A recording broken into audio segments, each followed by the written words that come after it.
ಈ ಬಾರಿಯ 87ನೇ ಅಖಿಲ ಭಾರತ ಕನ್ನಡ ಸಾಹಿತ್ಯ ಸಮ್ಮೇಳನ ಸಕ್ಕರೆ ನಾಡು ಮಂಡ್ಯದಲ್ಲಿ ನಡೀತಾ ಇದೆ. ಕನ್ನಡ ಡಿಂಡಿಮ ಬಾರಿಸೋಕೆ ಇನ್ನೆರಡೇ ವಾರ ಬಾಕಿ ಇದೆ. ಈ ತಿಂಗಳ 20, 21, 22ರಂದು ಮಂಡ್ಯದಲ್ಲಿ ಸಮಾವೇಶ ನಡೀತಾ ಇದೆ. ಇದಕ್ಕೆ ಸರ್ಕಾರ, ಕನ್ನಡ ಸಾಹಿತ್ಯ ಪರಿಷತ್ ಹಾಗೆ ಜಿಲ್ಲಾಡಳಿತ ಈಗಿನಿಂದಲೇ ಸಿದ್ಧತೆಯನ್ನ ಮಾಡಿಕೊಳ್ತಾ ಇದೆ. ಕನ್ನಡ ಹಬ್ಬ ನಡೀತಿರೋದ್ರಿಂದ ಮಂಡ್ಯದಲ್ಲಿ ಈಗಾಗಲೇ ಕನ್ನಡ ಬಾವುಟಗಳು ರಾರಾಜಿಸೋಕೆ ಶುರು ಮಾಡಿದೆ.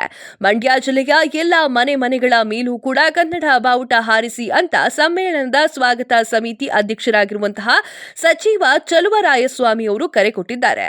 ಜಿಲ್ಲೆಯ ಪ್ರತಿಯೊಬ್ಬ ಜನರು ಕೂಡ ಸಮ್ಮೇಳನದಲ್ಲಿ ತಮ್ಮನ್ನು ತಾವು ತೊಡಗಿಸಿಕೊಳ್ಳಬೇಕು, ಮನೆಗಳ ಮೇಲೆ ಕನ್ನಡ ಧ್ವಜವನ್ನ ಕಟ್ಟಬೇಕು ಅಂತ ಕರೆ ಕೊಟ್ಟಿದ್ದಾರೆ.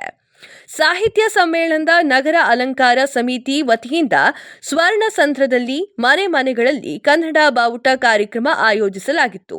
ಸಚಿವ ಚಲುವರಾಯಸ್ವಾಮಿ ಅವರು ಬಾವುಟವನ್ನು ಹಾರಿಸುವ ಮೂಲಕ ಸಾಂಕೇತಿಕವಾಗಿ ಚಾಲನೆಯನ್ನ ನೀಡಿದರು. ಮನೆಗಳ ಮೇಲೆ ಕನ್ನಡ ಬಾವುಟ ಕಟ್ಟುವ ಕಾರ್ಯಕ್ರಮ ಕೇವಲ ಮಂಡ್ಯ ನಗರಕ್ಕೆ ಸೀಮಿತವಾಗದೆ ಜಿಲ್ಲೆಯ ಎಲ್ಲ ಮನೆಗಳ ಮೇಲೂ ಕೂಡ ಕನ್ನಡ ಬಾವುಟವನ್ನು ಹಾರಿಸಬೇಕು. ತಾಲೂಕು ಕೇಂದ್ರ, ಗ್ರಾಮ ಪಂಚಾಯಿತಿ ಕಚೇರಿಗಳ ಮೇಲೂ ಕೂಡ ಕನ್ನಡ ಬಾವುಟವನ್ನ ಹಾರಿಸಿ ಕನ್ನಡದ ಹಬ್ಬವನ್ನ ಮನೆಯ ಹಬ್ಬದ ರೀತಿಯಲ್ಲೇ ಆಚರಣೆ ಮಾಡಬೇಕು ಅಂತ ಹೇಳಿದ್ರು.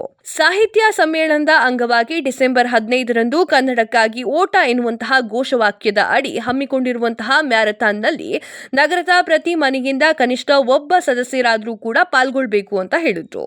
ಶಾಸಕ ರವಿಕುಮಾರ್ ಅವರು ಮಾತನಾಡಿ, 30 ವರ್ಷಗಳ ಬಳಿಕ ಮಂಡ್ಯದಲ್ಲಿ ನೆರವೇರುತ್ತಿರುವಂತಹ ಕನ್ನಡ ಸಾಹಿತ್ಯ ಸಮ್ಮೇಳನದಲ್ಲಿ ಪ್ರತಿ ಪ್ರಜೆ ಭಾಗವಹಿಸಬೇಕು. ಇನ್ನೊಂದು ವಾರದಲ್ಲಿ ನಗರದ ಎಲ್ಲಾ ಮನೆಗಳ ಮೇಲೆ ಕನ್ನಡ ಬಾವುಟ ಹಾರಾಡಲಿದೆ ಅಂತ ಹೇಳಿದ್ರು. ಕಸಾಪ ಅಧ್ಯಕ್ಷ ನಾಡೋಜ ಮಹೇಶ್ ಜೋಶಿ ಮಾತನಾಡಿ, ಎಲ್ಲರ ಮನೆ ಮೇಲೆ ಕನ್ನಡ ಬಾವುಟ ಹಾರಿಸಿದಾಗ ಮನೆಗಳಲ್ಲಿ ಕನ್ನಡ ಕಂಪು ಮೂಡಲಿದೆ.